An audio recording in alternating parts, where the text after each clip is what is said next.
Olá, tudo bem? Você acompanha agora o Fatos em Foco, a sua revista eletrônica com notícias e entretenimento. Hoje o programa é todo dedicado à série de reportagens Igrejas do Apocalipse. Confira os destaques. Éfeso, a cidade mais popular do primeiro século, cuja igreja perdeu o primeiro amor. Esmirna, a igreja que permaneceu fiel, mesmo em meio à perseguição. Pérgamo, a cidade do pergaminho e da idolatria, a igreja mais tentada e severamente exortada por Jesus. E a mensagem das cartas enviadas a Tiatira, Sardes, Filadélfia e Laodiceia, completando o conteúdo das 7 igrejas do Apocalipse. Tudo isso você confere a partir de agora no Fatos em Foco. Nesta semana, o Fatos em Foco está ainda mais especial com a série de reportagens Igrejas do Apocalipse.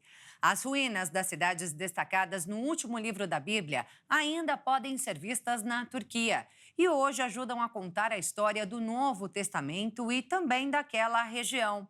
O tour por algumas dessas cidades foi feito pela equipe da Hit TV junto com o Dr. Davi Soares. E é ele quem nos traz esse rico conteúdo histórico e espiritual. Acompanhe.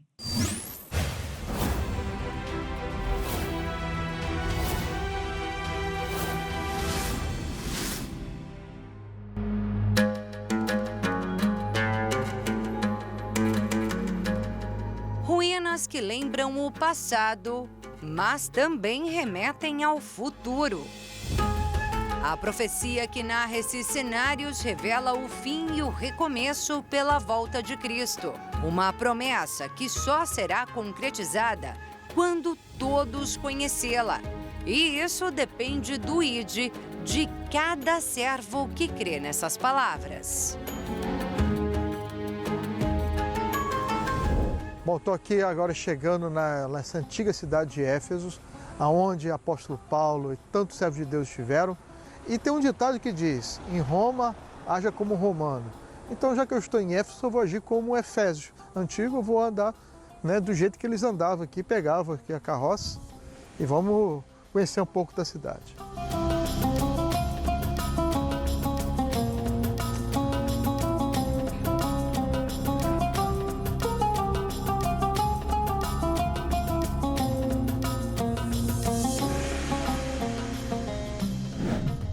Capital da Ásia Menor, Éfeso foi a cidade mais popular do século I.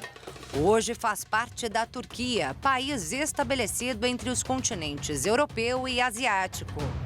Era exatamente nessa localização que estava a primeira igreja citada no livro de Apocalipse, de autoria do apóstolo João. Ele estava preso na ilha de Patmos em seus últimos anos de vida, quando viu Jesus e, guiado pelo mestre, escreveu cartas às 7 igrejas daquela região.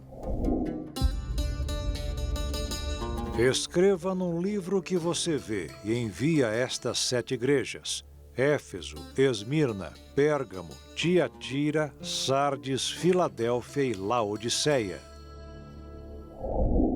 A instrução de Cristo não se destinava necessariamente às edificações, mas às comunidades cristãs representadas pelas 7 cidades. Importante notar é que ainda hoje não foram achados sinais de sinagoga.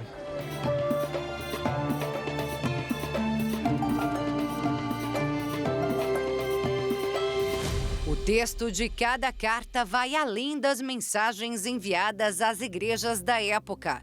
Tem dimensão simbólica e profética.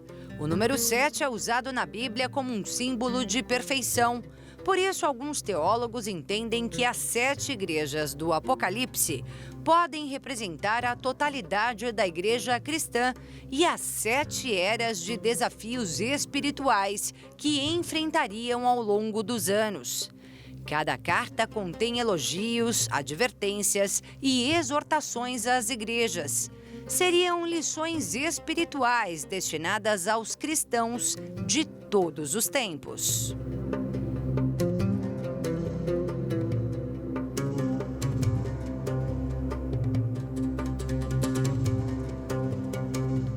Apocalipse, algumas histórias do Novo Testamento são ambientadas nessa antiga cidade.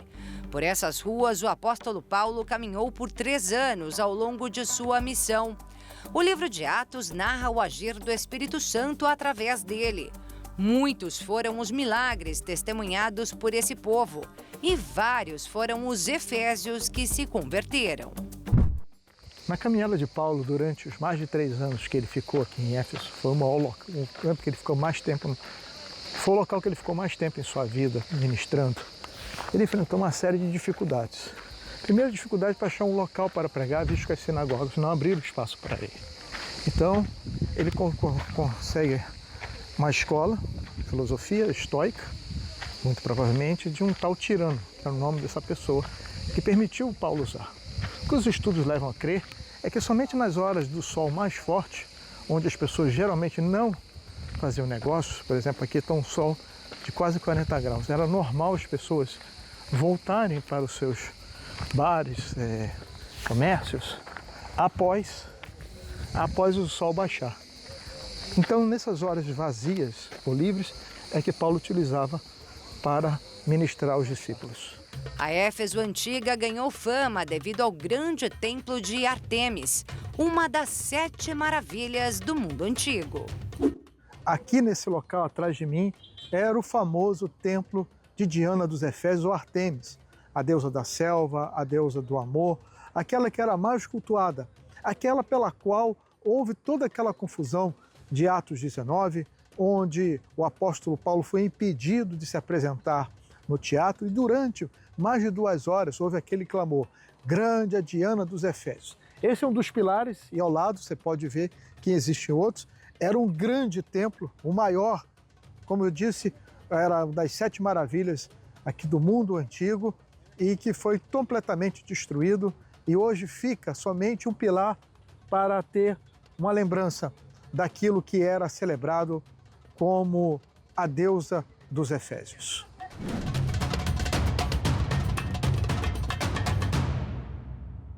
Nós estamos encaminhando agora para um dos locais mais icônicos já descritos pela palavra de Deus, aonde teve toda uma confusão gerada por um ourives chamado Demétrio, que era um dos líderes daquele sindicato ali, das pessoas que trabalhavam fazendo broches, estatuazinhas de Diana, que é na verdade Ártemis, deusa da selva, deusa do amor, que eles cultuavam. Nós estamos chegando junto ao antigo teatro de Éfeso. Diz que dá para comportar quase 25 mil pessoas e daqui a pouquinho nós vamos ver o que aconteceu lá. O grande teatro de Éfeso foi construído durante o período helenístico e mais tarde ampliado pelos romanos. A estrutura ainda o classifica como o maior auditório da Turquia, com 66 fileiras de assentos e um palco de 18 metros de altura, dividido em 3 andares. O local era usado para apresentações teatrais ao ar livre, concertos, debates políticos e também religiosos.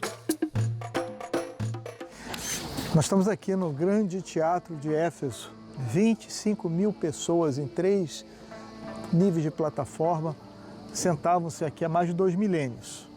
E ainda hoje pessoas sentam-se. O teatro continua operacional. Você vê que ele está pronto para receber uma ópera, uma orquestra, shows teatrais. E aqui houve um grande concurso de pessoas que por mais de 2 horas gritavam incessantemente: grande a Diana dos Efésios! Grande a Diana dos Efésios! Grande a Diana dos Efésios! Até que veio aí um dos oficiais da cidade e foi muito sábio e tentou falar assim: não tem lógica vocês ficarem gritando isso aqui, existem tribunais, existem procônsules, eles que julgam qualquer coisa. Quer dizer, se eles têm alguma confusão, que vão em juízo e entram. Mas esse episódio também determinou o fim da estadia de Paulo aqui em Éfeso. Já havia aí uma igreja profícua, né? Priscila, Áquila, Apolo, Timóteo, todos eles aqui já estavam aqui e depois e posteriormente, após a morte deles, foi finalmente aí seguido aí pelo apóstolo João. Diana hoje acabou o culto dela, o evangelho venceu, as pessoas foram salvos, estão sendo salvos. Enfim, a palavra de Deus sempre vence. O Odeon é outro ponto que se destaca entre as ruínas de Éfeso. Era também um teatro, mas de pequenas dimensões. É um local de reuniões cívicas, administrativas. Podemos comparar ela como se fosse uma prefeitura ou mesmo uma Câmara de Vereadores antigos, onde se havia as reuniões e os conselheiros e a população participava, ou pelo menos assistia o que era debatido naquela época, antes e após a ocupação romana. Estamos entrando aqui agora, já na primeira ágora, né, que era aquela praça de comércio da antiga Éfeso. Tinham duas, na verdade. Isso aqui você vê aqui canos, encanamento onde levava água potável para os comércios, né? Toda essa área que você vê colunas aqui, na verdade, eram tomadas. Aqui tem umas ruas que eram tomadas, que tinha cobertura toda em cima, por todo esse lado aqui. Você vê a enormidade, o potencial econômico que tinha e a importância disso para o Império Romano. Uma cidade que tinha aproximadamente 250 mil habitantes, que era enorme para os predrões antigos. Isso aqui, no que eram? Eram lojas. Lojas, aqui em cima tinha uma cobertura. Tudo isso aqui eram, digamos assim, é um parte de um centro comercial da cidade de Éfeso. Você vê o tamanho, que não era pequeno, era um grande. O interessante aqui são, se você parar para prestar atenção, são pequenas marcações. Isso aqui é como se fosse banco imobiliário, Pac-Man, jogos do passado, que os donos do shopping sentavam, jogavam moedas um contra o outro, como se fosse batalha naval. Então esse tipo de coisa aqui, de jogos, já existiam no tempo passado, já eram comuns e só simplesmente foram aperfeiçoados. Então essa aqui é uma rua que foi recentemente aberta aqui, olha que coisa maravilhosa. Estamos aqui praticamente sozinhos aqui. E essas colunas aqui eram todo um invólucro de ruas, comércios de um lado, comércios do outro. Você vê como era uma cidade potente comercialmente e depois vamos entender melhor o porquê do endereçamento daquela mensagem que o Espírito Santo deu para a igreja de Éfeso sobre deixar o primeiro amor, apesar de tantas coisas boas que eles fizeram. Pela beleza e estado de conservação, uma das estruturas que mais chamam a atenção na cidade é a famosa Biblioteca de Célsius. O local, que armazenava uma vasta coleção de manuscritos e pergaminhos, foi construído no século II d.C. como uma homenagem a Tibério Júlio Célsius Ptolemaianos.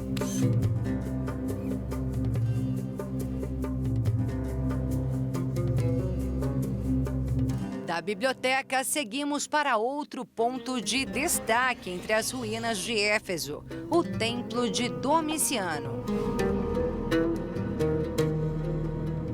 Foi o imperador romano responsável pela perseguição contra a igreja cristã e que aprisionou o apóstolo João na ilha de Patmos. Quando ele toma o poder após a morte do seu irmão Tito, em 81, da era cristã, ele começa uma perseguição violenta. E ele, para concentrar e tomar atenção, vamos dizer assim, a devoção dos romanos, ele manda construir um templo aqui em Éfeso. Ele permite que seja construído um templo. E o templo, naquela época, dava para a cidade status, né? Não somente status religioso, mas status financeiro, com deduções de impostos a serem pagos. E aqui que a gente está vendo somente a base do templo. Havia uma estátua, mais 2 andares altíssimas. E aqui você vai ver que tem uma série de colunas. Cada coluna dessa era um deus que era colocado. Ou seja, eles, entre aspas, eles sustentavam Domiciano. Ou seja, Domiciano estava acima das outras entidades, segundo o culto que ele quis promover na época no Império Romano.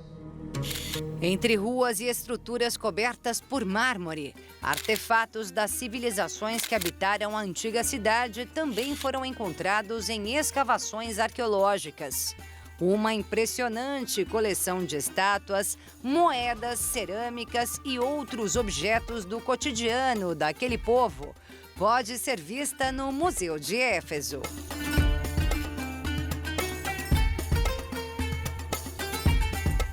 Bom, estou aqui na área dos comércios junto ao antigo porto de Éfeso, ficava exatamente atrás dessa árvore e depois foi sendo assoreado por sedimentos que o rio trazia, até séculos depois da vinda de Paulo, ele ser completamente fechado, e isso trouxe a decadência econômica a Éfeso. Porém, naquela época, nós vemos aqui várias lojas, algumas delas preservadas. Aqui tem os sinais do que se vendia. Por exemplo, tinha uma sampola aqui, podia vender vinho, podia vender óleo mesmo, que eram produtos muito comuns dessa região, que comercializavam e diariamente era um fluxo de nota. Então uma pessoa vinha por essa região, passava por essas colunas aqui e vinha atravessando esse portão aqui, que era o portão principal da cidade de Éfeso, aonde ela poderia oferecer o seu incenso, a sua devoção aos deuses principais lá. Estão falando aqui de Augusto, que era o imperador romano aí, o maior imperador, vamos dizer assim, que foi mais conhecido, e se auto-intitulou Deus. Então, esse era um costume daquela época, o que trouxe problemas para os cristãos. Por que trouxe problemas para os cristãos? Porque as pessoas começaram a notar que os cristãos começaram a identificá-lo como cristão. Por quê? O problema não era se adorar Cristo, o problema é que eles não faziam devoção aos deuses daquela época, não acendiam incenso. Então, eram tidos como ateus, pessoas que desprezavam os deuses. E isso ocasionou aí a perda do amor dos efésios, tanto que o Senhor fala lá no Apocalipse capítulo 2, que eles eram fantásticos, eram pessoas esforçadas, mas deixaram o primeiro amor. De acordo com o livro do Apocalipse, a comunidade cristã de Éfeso se destacava por trabalhar duro em nome de Cristo sem esmorecer. Se separou dos ímpios, mas abandonou o primeiro amor. Justo o local onde João, conhecido como apóstolo do amor, pregou a mensagem de Cristo. Em nome dele, uma igreja foi construída na cidade. No alto aqui da montanha, existe um castelo, aqui em Éfeso, que foi erguido aqui uma basílica, né? Agora a palavra basílica aqui já exemplificando igrejas grandes, né? Tudo isso aqui tem uma maquete do que era Éfeso, os templos antigos, o teatro, o templo de Diana, né? Como a gente vê ali, e aqui, exatamente no alto, como era a igreja do apóstolo João. Originalmente não era desse tamanho, era simplesmente o seu local que foi sepultado e se ergueu essa estrutura grande em torno disso aí que a gente vai conhecer um pouco agora. Quero convidar você agora a conhecer o local onde o apóstolo João foi enterrado e a partir da sua cripta, né, começou -se a erguer essa estrutura aqui, esse castelo, aqui no alto de Éfeso antiga, e aqui é o local que o apóstolo do amor, seus restos mortais, descansam calmamente. Esse é o local. A igreja de Éfeso, Jesus revelou em Apocalipse. Conheço as suas obras, o seu trabalho árduo e a sua perseverança. Sei que você não pode tolerar homens maus, que pôs à prova os que dizem ser apóstolos, mas não são, e descobriu que eles eram impostores. Você tem perseverado e suportado sofrimentos por causa do meu nome, e não tem desfalecido. Contra você, porém, tenho isto: você abandonou seu primeiro amor. Lembre-se de onde caiu. Arrependa-se e pratique as obras que praticava no princípio. Se não se arrepender, virei a você e tirarei o seu candelabro do seu lugar. Mas há uma coisa a seu favor: você odeia as práticas dos nicolaítas, como eu também as odeio. Aquele que tem ouvidos, ouça o que o Espírito diz às igrejas. Ao vencedor, darei o direito de comer da árvore da vida, que está no paraíso de Deus.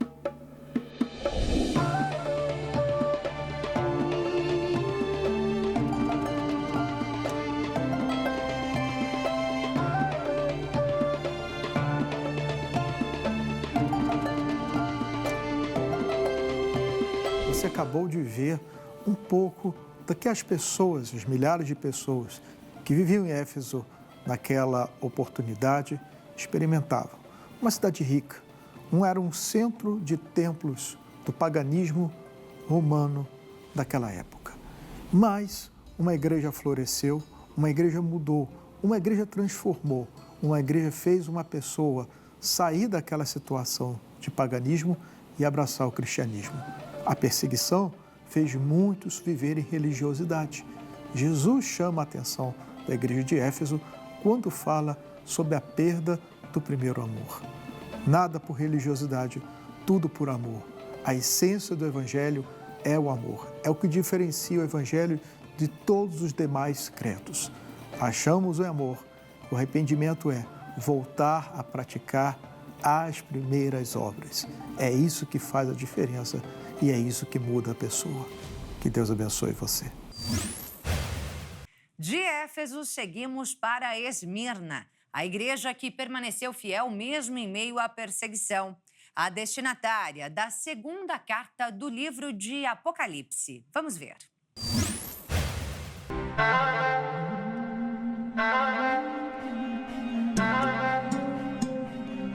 Para o apóstolo João, disse Jesus em Apocalipse: ao anjo da igreja em Esmirna, escreva: estas são as palavras daquele que é o primeiro e último, que morreu e tornou a viver. Conheço as suas aflições e a sua pobreza, mas você é rico. Conheço a blasfêmia dos que se dizem judeus, mas não são, sendo antes sinagoga de Satanás. Esmirna foi a igreja que permaneceu fiel em meio à perseguição. Fundada por gregos e mais tarde reconstruída por romanos, a cidade era hostil aos convertidos cristãos. Contra eles fez acusações caluniosas e, assim, tornou os seguidores de Cristo em um povo perseguido por autoridades romanas. A antiga Esmirna hoje é conhecida como Izmir, a terceira maior cidade da Turquia, com quase 3,5 milhões de habitantes. O nome Esmirna quer dizer mirra, que significa perfume ou cheiro suave. Muito usada no passado, a essência era considerada uma das mais finas especiarias encontradas nas ágoras das cidades. Ágoras, bolotério, odeons, teatro, banhos, tudo isso são compartimentos, ou são divisões que tinham dentro de toda a estrutura de uma cidade romana. Aqui você está vendo os remanescentes sobre elas e, com certeza, ainda continuam sendo feitas escavações nesse local e mais haverá de descobrir para os próximos tempos.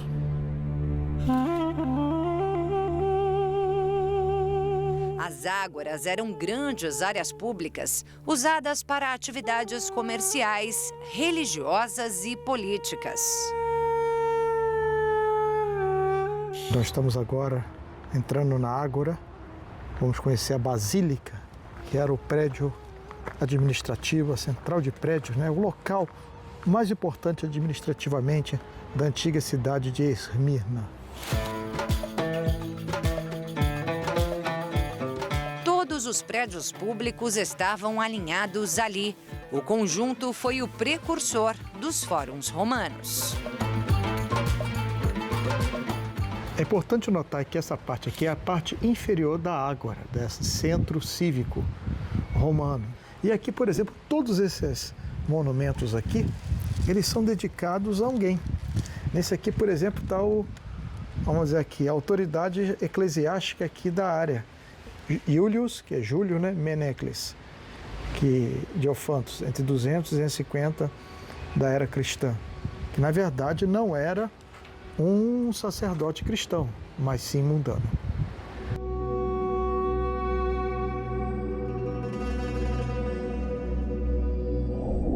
Uma das coisas interessantíssimas dessa construção dessa agora, com esses arcos, na verdade, que tinham cobertura por cima, aqui você vê uma série de arcos aqui, que é exatamente seções, onde tinham lojas, onde tinham edifícios, parte da administração pública, que era toda nessa área aqui, onde passava também o sistema de água dessa cidade, tudo até hoje funcional. você pode ver que ali na frente tem, até hoje, ali encanamento, ainda datando do período romano.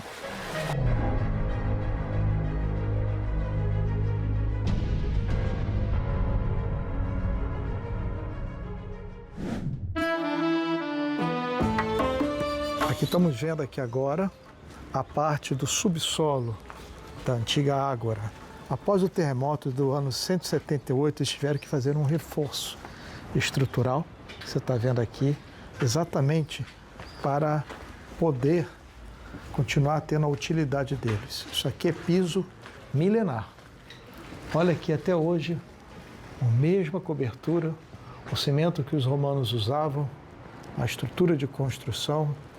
E essa era a região administrativa de onde provavelmente saiu a ordem para a execução do bispo Policarpo. Nascido no ano 69 em uma família cristã da alta burguesia de Esmirna, Policarpo foi um dos mais fiéis discípulos do apóstolo João. Seu único interesse era fortalecer a fé cristã e, por cumprir sua missão, sempre colocando Deus acima de tudo e todos, foi assassinado.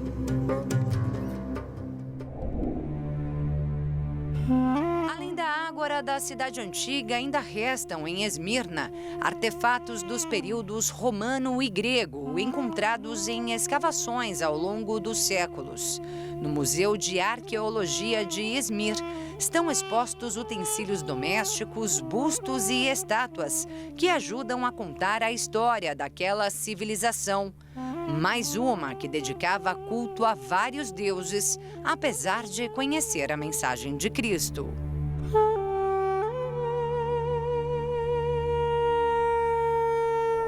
Alguns teólogos entendem que o cristianismo foi levado àquela região pelo apóstolo Paulo durante sua terceira viagem missionária.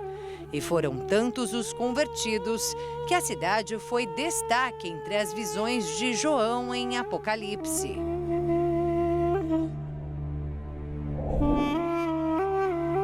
Não tenha medo do que você está prestes a sofrer. Saibam que o diabo lançará alguns de vocês na prisão para prová-los, e vocês sofrerão perseguição durante 10 dias. Seja fiel até a morte, e eu lhe darei a coroa da vida. Aquele que tem ouvidos, ouça o que o Espírito diz às igrejas.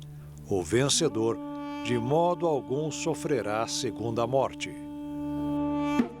Jesus promete vida ao povo que nasceu em uma cidade próspera, mas se tornou miserável por causa de sua fé. Um povo sem bens materiais, mas que na carta à igreja de Esmirna é lembrado como rico. Fiéis que detêm da riqueza verdadeira, a riqueza que vem do Espírito Santo. Você viu que apesar dessa grandeza toda aqui, Esmirna, que era a cidade que produzia a mirra, que era uma utilidade, um objeto comercial de muita valia naquela época, a igreja não tinha a mesma proeminência financeira. Na verdade, era uma igreja muito simples, que enfrentou batalhas difíceis, muitas privações e tribulações, mas o Espírito Santo não fez nenhum comentário depreciativo. Pelo contrário, elogiou eles. O elogio de Deus, o carinho que Deus falou com aquela comunidade que nos faz refletir. Precisamos ser mais como Esmirna. E aqueles que dizem que são da sinagoga de Deus e não são, esses vão experimentar aí duro julgamento do Senhor. Então fica aqui o exemplo da população de Esmirna, dos cristãos de Esmirna, para nós, para seguirmos o seu exemplo, para termos a coroa da vida eterna. Depois de Éfeso e Esmirna, é chegada a hora de conhecermos as ruínas de Pérgamo, a cidade do pergaminho e da idolatria. A igreja mais tentada e severamente exortada por Jesus na terceira carta do livro de Apocalipse. Acompanhe.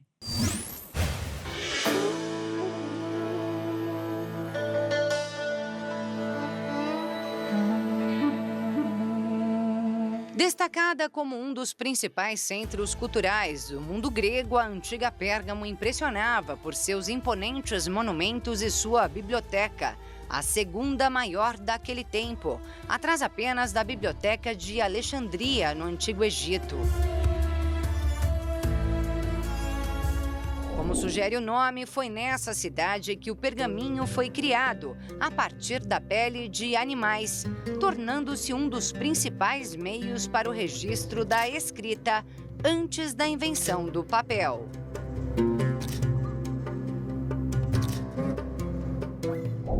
Além da edificação que arquivava cultura em pergaminhos, outras ruínas revelam detalhes da história da cidade, atualmente conhecida como Bérgama. Localizada a 26 quilômetros da costa do Mar Egeu, na Turquia, Bérgama tem hoje uma população bem menor do que a estimada no primeiro século em Pérgamo.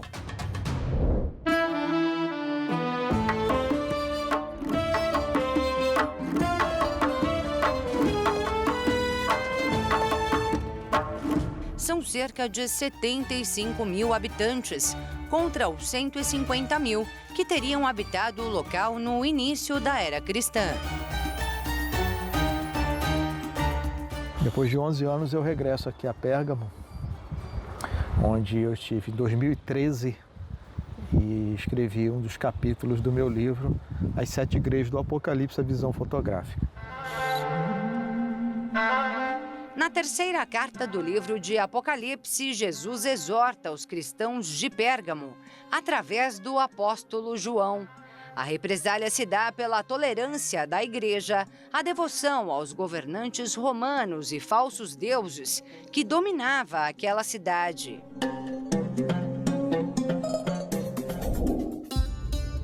Ao anjo da igreja em Pérgamo escreva: estas são as palavras daquele que tem a espada afiada de 2 gumes. Sei onde você vive, onde está o trono de Satanás. Em Pérgamo, o maligno imperava e aos 4 cantos espalhava o pecado, como ressalta Jesus na sequência de sua carta. Tenho contra você algumas coisas.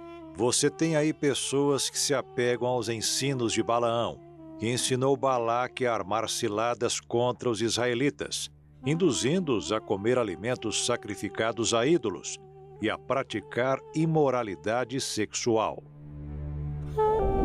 A Bíblia diz que Balaão foi contratado por Balaque, rei dos Moabitas, para amaldiçoar os israelitas quando chegaram às campinas de Moabe, além do rio Jordão.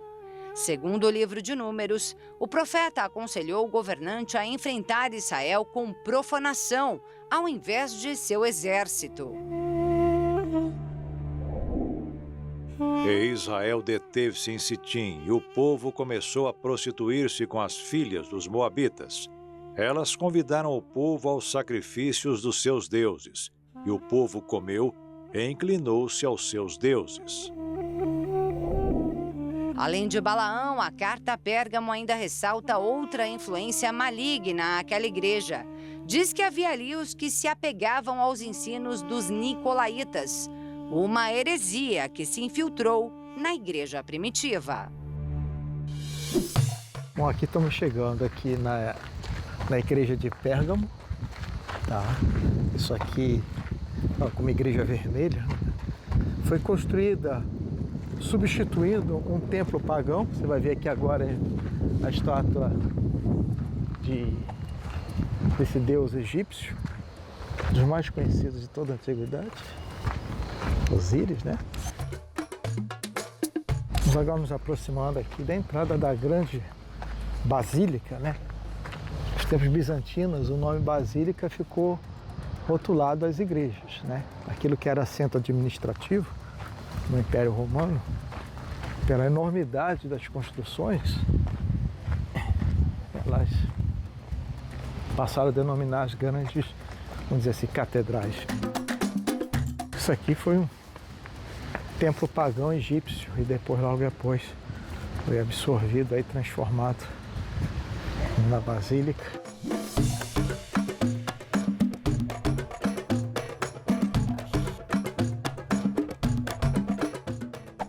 Da Basílica, seguimos para as ruínas do Altar de Zeus, também conhecido como Grande Altar de Pérgamo, para diferenciá-lo de outros altares da região.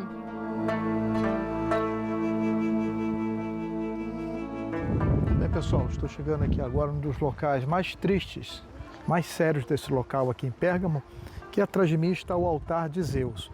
O Zeus no panteão grego e adotado pelo romano era a entidade mais alta.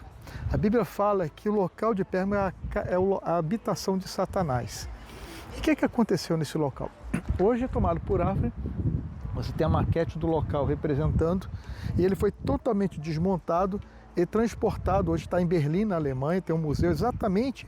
O Templo de Zeus foi replicado naquela cidade. Mas aqui houve uma testemunha chamada Antipas, tida pela palavra de Deus como fiel. E essa pessoa foi condenada à morte. Aqui existia um boi, segundo os historiadores, e Antipas foi amarrado e colocado dentro desse boi oco, que é a representação do culto de Mitras também, que eu já tinha falado sobre isso. E acende-se o fogo embaixo do boi, um boi oco de bronze. Então você vê literalmente os berros que esse nosso irmão, a luta que ele passou, os seus minutos finais, mas ele foi a testemunha fiel e verdadeira. Ele deu um exemplo de segurar a nossa fé e hoje está do lado de Jesus. E esse é o local onde tinha o Templo de Zeus, onde eram oferecidos sacrifícios e é onde Antipas perdeu a sua vida aqui na terra, mas ganhou seu passaporte para o céu. Bom, nós estamos aqui do lado oeste do Templo de Zeus.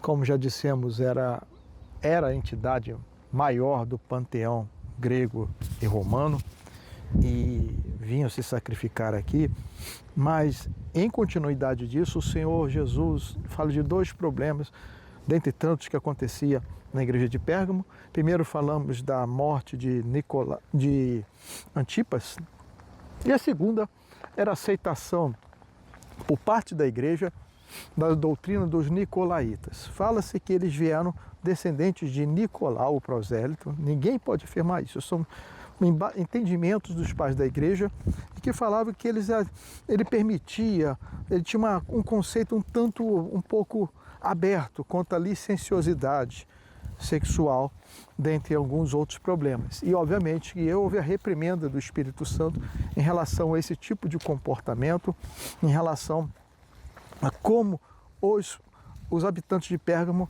toleravam esse tipo de comportamento. Vale lembrar que Pérgamo era a cidade do culto a Asclépios. Asclépios, o deus da cura, da medicina, tinha templos, você vai ver, as pessoas vinham de todas as partes fazer oferenda. Aqui era uma verdadeira, vamos dizer assim, um centro, um hub para as pessoas buscarem cura. Não somente em busca de Asclépios, há diversas outras entidades que existiam na Acrópole, fora da Acrópole. Enfim, Pérgamo era uma cidade difícil, muito complicada e, infelizmente, os cristãos daquela época se deixaram levar por essas influências e houve a reprimenda do Espírito Santo quanto a isso. Outra entidade cultuada ali era Dionísio, o deus do vinho, que era uma entidade cultuada principalmente pela classe artística da época. Eles vinham aqui pedir favor, fama, dinheiro, aquela coisa toda. Não por acaso as ruínas do templo a Dionísio são vistas do antigo teatro da cidade.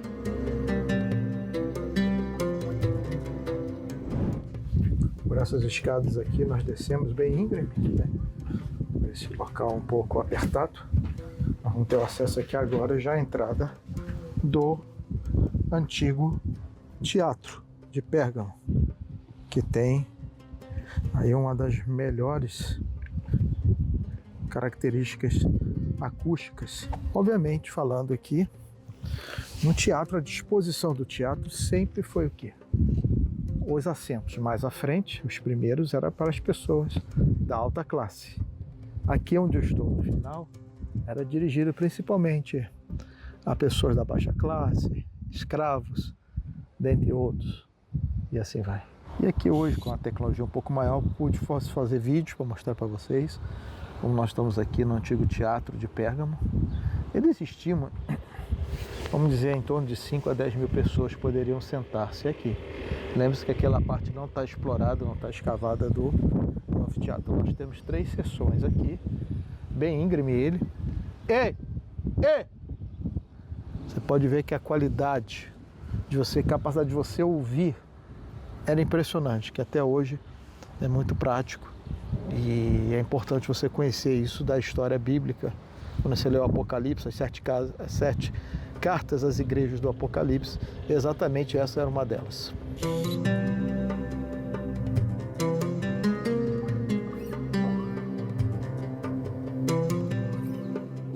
Assim como todo o teatro romano, esse também era usado para os mais diversos fins.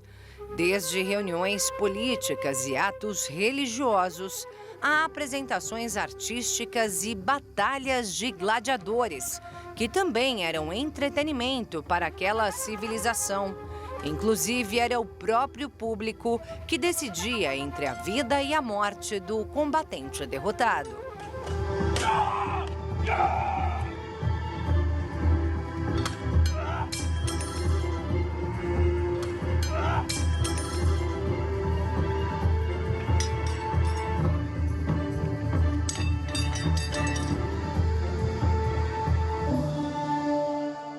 Tem um conglomerado de templos de todas as partes, desde o lado de cima, que era em homenagem a Trajano, que era o imperador romano da época, e todos os imperadores romanos, em geral, tinham esse quê de se endeusar-se. E como eu falei, era importante, era muito importante para as cidades terem um templo do culto imperial. Dava para eles uma série de benefícios econômicos que eles não teriam sem o templo imperial. E mais importante é saber que essa cidade aqui era uma cidade destino das pessoas que queriam tratar-se de doenças, de problemas de doenças. Daqui a pouco nós vamos ver o templo do deus da medicina, da cura, Asclépios. Por isso que as pessoas vinham aqui a Pérgamo e daqui se originou toda a fama e toda a importância no mundo antigo que Pérgamo tinha para aquela população e para o Império Romano. A busca pela cura na época se dava quase que exclusivamente pela fé. Nesse cenário surgiu o culto ao deus grego Asclépio, o deus da medicina, também conhecido como Esculápio na derivação em latim ou português. O paciente seria curado se Asclépio lhe aparecesse em sonho, em forma humana ou animal, e tocasse a parte do corpo atingida pela doença. Mas para sonhar com o deus da medicina do mundo antigo, o paciente precisava estar no Hospital de Pérgamo, o maior e melhor centro médico daquele tempo. Aqui estamos caminhando junto a todo um centro destinado à medicina antiga, ao culto a Esculápio, em inglês conhecido como Asclepion, que as pessoas vinham de todo o Império Romano e até muito antes dele, quando existia o reino macedônio e depois o próprio reino de Pérgamo. Pérgamo por muito tempo foi uma região independente, até ser tomada, conquistado pelo Império Romano, se tornou uma província, obviamente, romana.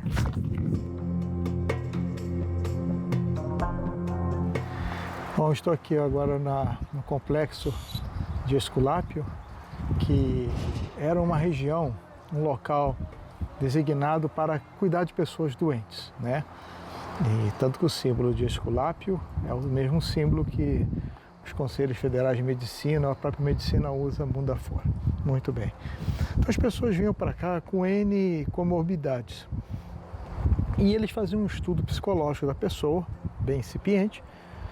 A pessoa chegava, dormia em quartos preparados naquela região e ela fazia a experiência primeiro do sono, conforme o sonho dela, vamos dizer assim, os sacerdotes de Esculápio, que era dito como filho de Apolo, conseguiam dizer para a pessoa qual era a sorte dela.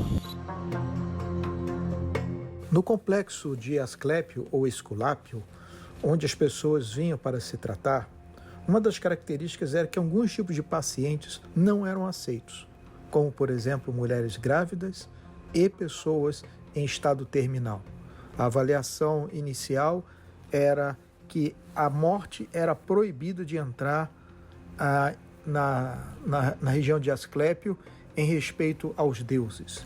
Mas aqueles pacientes aceitos que vinham tanto de Pérgamo quanto de outras regiões, primeiro eles eram selecionados conforme a sua problemática. Pacientes com problemas mentais eram levados para uma região diferente e tratados primeiro o seu sono. Verdade, a primeira etapa de um tratamento era fazer a pessoa repousar. Havia quartos, instalações em regiões aclimatadas dentro desse complexo, onde nem o sol, nem o calor extremo, nem o frio intenso, dependendo da época do ano que elas fossem fazer o tratamento, pudesse afetar o seu sono. Fontes por todos os lados corria acima dos quartos e o barulho da água fazia a pessoa relaxar. De acordo com o que a pessoa relatava na manhã seguinte para os sacerdotes, ela era diagnosticada com a determinada medicação.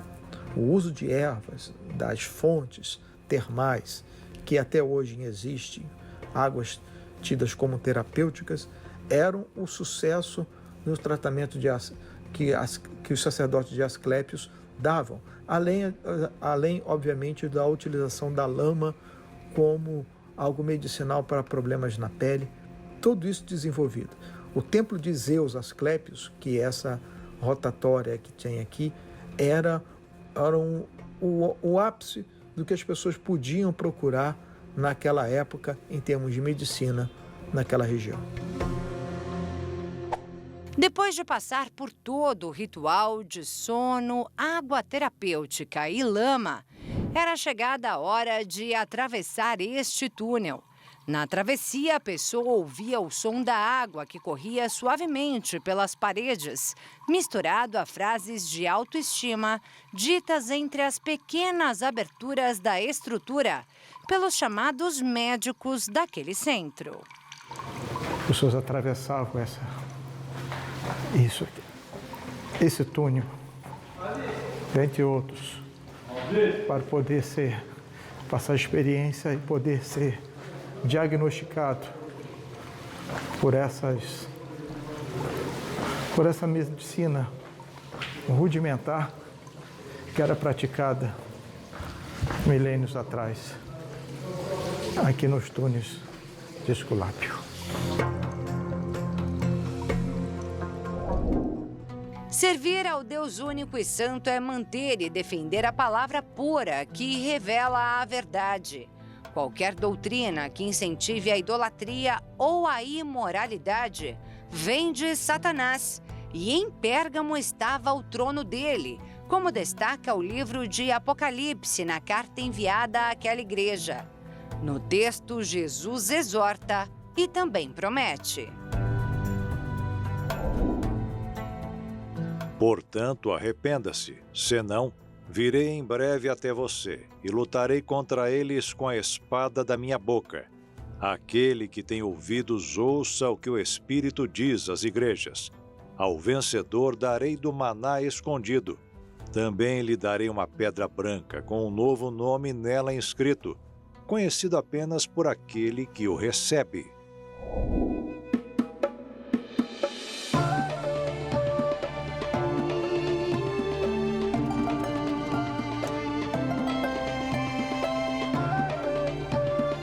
Quando nós vimos a grandeza, a opulência, o centro de peregrinação que Pérgamo era, nos faz refletir de onde nós estamos. Uma igreja que estava indo bem, estava caminhando, era próspera, uma igreja ativa, mas uma igreja que fez um pacto. Ela permitia certos comportamentos, ela aceitava certas variações ou interpretações mundanas do Evangelho, a permitir heresias, a permitir comportamentos completamente condenados pelo Senhor Deus dentro da membresia. E isso foi motivo de uma dura repreensão do Espírito Santo que o apóstolo João trouxe para aquela comunidade. Era difícil conviver, era difícil fazer negócios, era difícil sequer membrezar numa região tão inóspita ao Evangelho, mas era necessária uma renúncia, era necessária uma ação firme e que a igreja de Pérgamo não conseguiu fazer naquela época. Que fique como lição para nós, para olharmos para o foco e tirar toda distração na nossa caminhada com Cristo. Que Deus te abençoe. Além das 3 cidades que vimos até aqui, em Apocalipse, Jesus pede ao apóstolo João que escreva para mais 4 igrejas também localizadas na Ásia Menor. O doutor Davi Soares nos traz agora o complemento desse rico conteúdo que nos fará compreender a totalidade das mensagens encontradas nas cartas enviadas àquelas 7 igrejas. Além das 3 igrejas que já falamos anteriormente, é importante falar de Sardes, Tiatira, Filadélfia e Laodiceia. 4 diferentes situações políticos, sociais e religiosas que elas experimentaram. Algumas, como Filadélfia, que era uma igreja, assim como Esmirna, que passou uma privação muito forte, mas ela não rendeu-se aos pés do paganismo, como também Sardes, que começou bem em Tiatira e, infelizmente, no seu decurso, na sua caminhada com Cristo, eles permitiram um casamento entre Cristo e o mundo. E o resultado foi um desastre completo para aquelas situações. Já Laodiceia, que era o centro, vamos dizer, financeiro daquela província da Ásia, da Mísia, toda aquela região ali, que eram regiões extremamente ricas e importantes para o Império Romano, em que elas rendiam o culto a Deus, não abriam mão de dizer que eram cristãos, mas também não abriam mão de estarem bem com toda aquela situação religiosa em que não viam nada demais de render libações ou devoção a entidades, contanto que eles não renunciassem a Cristo. Isso é o entendimento deles. Isso fez o Espírito Santo dar para a Laodiceia o título de morna, nem quente, nem fria, exemplificando o encanamento que eles levavam água corrente desde a região de Pamukkale até Hierápolis, e aquela distância de 20 quilômetros fazia o que? A água, que era termal, e perdendo a sua temperatura, e era o que? A água chegava em Laodiceia morna. E era exatamente essa situação da igreja de Laodiceia, em que Cristo dá um aviso bem sério. Se você não decidir o que você é, o comportamento, a sentença para você vai ser despejado da minha boca. Ou seja, Cristo iria romper o relacionamento com aquela membresia. Que fique para nós o ensinamento de 7 situações diferentes das igrejas daquela região que passaram, que não eram únicos, não tinha demais, mas que o Espírito Santo entendeu que era necessário endereçar para todos os cristãos que de repente estão passando por uma situação parecida na sua caminhada com Cristo, para que façam uma reflexão e voltem a praticar aquilo que eles têm que fazer: a simplicidade, a fé verdadeira e o amor genuíno por todas as pessoas.